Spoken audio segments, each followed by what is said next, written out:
दिनैहाय जोंहा जोंना आइ रिभार फेस्टिभेल बे आरम्भ जाबाय बे हिसाबैनो दिनै बेखौ बेखेवनायबो जाबाय दा बेवहाय जोंहा आलासिफोर फैदों जोंहा EM धीराज फैदों टुरिस्टनि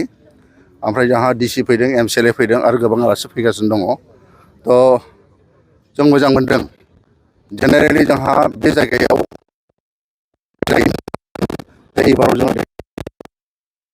जों नेक्स्ट इयारनिफ्राय जों खालामनाय जागोन दा खिन्थु अब्ला माखासे जोंनि लकेल इयुथफ्रा दा बे दैजिं फेस्टिभेल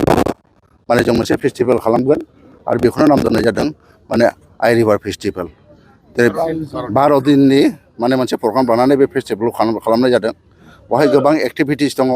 जोंनि कालचार दङ बेवहाय जोंहा बिदिनो एक्सप' दङ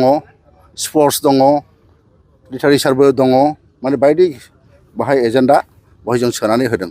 बे माने फेस्टिभेलाव आरो जों आसा खालामदों जोंनि बे दिनैनि बे जेनाखि आइ रिभार फेस्टिभेल बेवहाय जोंनि गासिबो गोजान गोजाननि मानसिफ्रा फैगोन नायगोन आरो बेवहाय जिखिनि फेस्टिभेल हिसाबै जिखिनि मोनसे जानांगौ बे हिसाबै बेवहाय मोनगोन आरो बे हिसाबैनो आङो माने आसा खालामदों जोंनि कमिटियाबो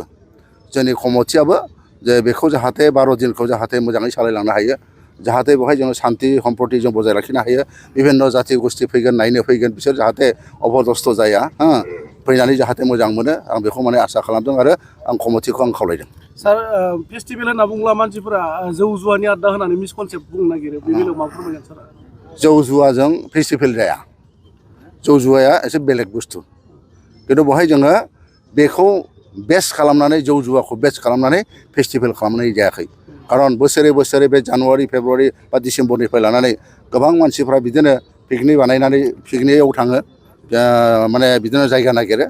दा बे हिसाबैनो जोङो बे खाबुखौ होदों आरोखि जाहाथे माने पिकनिक जाग्राफ्रा बेवहाय फैनो हायो बेखौ आं माने बिदि आरो मोनसे आं आसा खालामदों आरोखि बिसोर फैगोन